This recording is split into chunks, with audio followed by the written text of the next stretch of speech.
it's Chi Judy. Today we're gonna be learning Nghiem Tap. What are the 3 rules we need in order for Nghiem Tap to be good? Number 1, nhan nhản, quick. Number 2, trật tự, organized. Number 3, im lặng, quiet. These 3 rules are needed in order for us for Nghiem Tap to be efficient.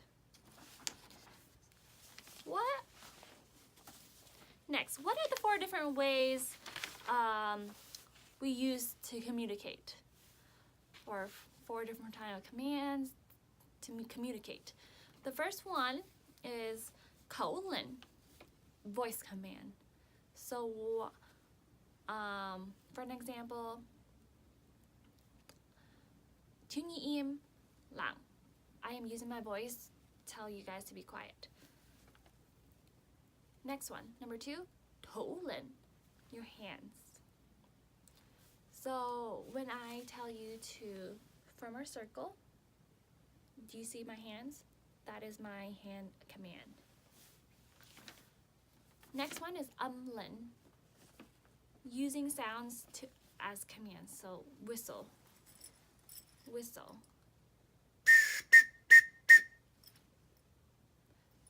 That is the way I call people to come the pop. The 4th one is cờ lệnh, so flag command. When your đội trưởng holds a flag down, sometimes the person behind can't really hear, but you can see the flag being straight out. That's when you know that is a flag command. So there are 2 ways of types of commands to make someone do an action. The first one is dự lệnh. Dự lệnh means to prepare. Động lệnh is to announce everyone to move in action. So, for example, chuẩn bị chào. Chuẩn bị chào is dự lệnh, so preparation. And chào is the example of động lệnh, where you're commanding that person to chào. Talking about chào, what are our 4 fingers mean?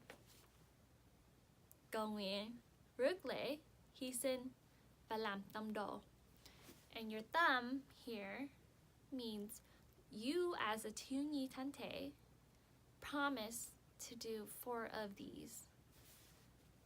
So prayer, Eucharist, sacrifice, and apostolic works. The first one we have is hàng dọc. I put my hand out like this. Hàng dọc is vertical lines, and in hàng dọc is when we tập hop, take attendance, have any announcements to make. The next one is hàng chữ, hàng ngang, and hàng ngang is horizontal, and I put my hands out like this. In hàng ngang, we presentation. It's for presentation. So most of the time, hàng ngang is basically I could see everyone's face better because the first person and the second person is lined up one after another.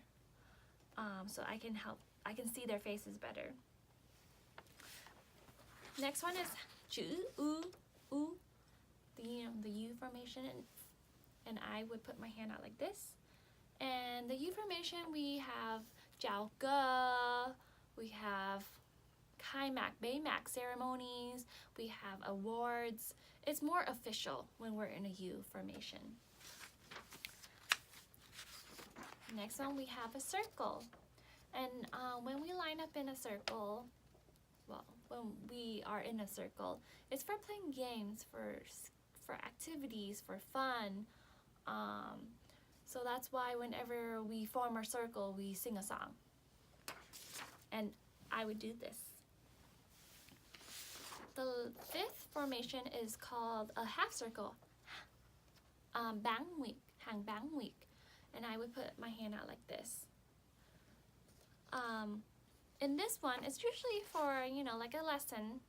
It's easier where everyone's in a half circle where I can see everyone, or like you know, lửa thiên thánh thể skits. A show is being put on and you want everyone to be able to see it, and that's what half circles are for.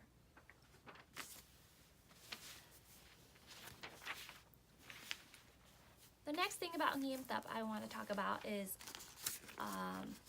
awards. So there are, since when you're in a U formation and receiving awards is pretty formal, we want to make sure we do it the right way.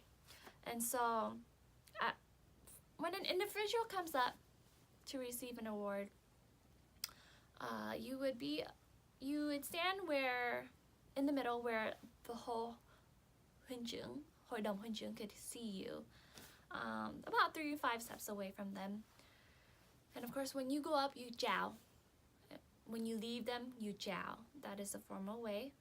And they would put a ribbon on you, shake their hand, thanks, and then you leave. The next award is many individuals would come up.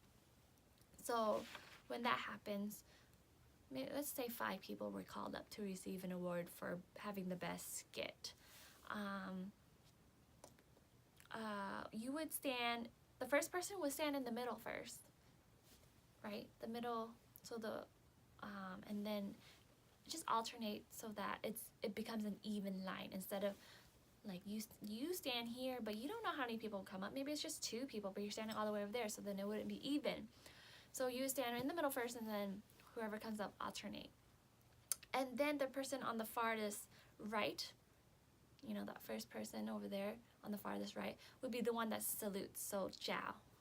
The one who would scream, chuẩn bị chào, chào. Of course, so when you leave, you chào them. Next is a team. So when a team comes up for an award, they come up with their flags, right? So let's just say one team got an award for having the best cooking dish that they made. So you would come up with your flag, raise up your flag real high. The bottom of the flag is right here, and you would raise it down for a 45-degree angle. No, sorry.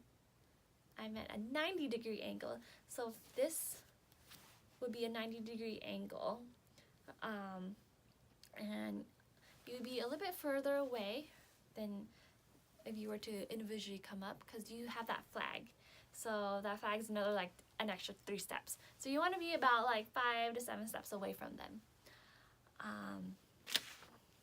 And of course, you need to remember to chào when you get there. And then after you're done receiving your ribbon, remember to chào them before you leave. So all of these were kind of individually asked to come up, and all you have to do is just walk straight up from your position and then walk straight back.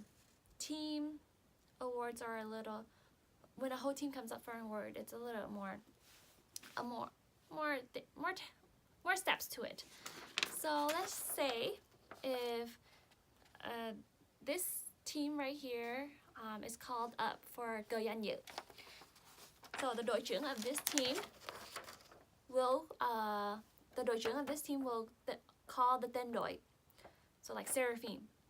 And then the team will respond, you too. After that, he'll say bên phải quay, đằng trước bước. And the whole team would follow him. And they would run around the flagpole, behind the huynh trưởng too. And they would run to the middle here. And they would line up their team. After that, when they line up their team, they get their team to turn to the huynh trưởng and chào the huynh trưởng. And that's when you come up and receive cờ danh dự. So for this, you need to be kind of further out, probably like 7 to 10 steps away. so that when the Dojun comes up with a flag, there's still space for you to, you know, raise your flag in front of the Hunjungs. After that, when you come back, jow them before you leave, and then when you run, you would go this way, so Dojun will lead you this way, back onto where you were. Okay, and that is how you receive a Yanyu as a team. Right. So as we're talking about words, I want you to know what the meanings of each ribbon is. So we have green ribbon. Basically, the ribbons represent kind of the Kanguang colors. Green, you know, only means spiritual. So, spiritual. Blue, Chunyi, are for activities.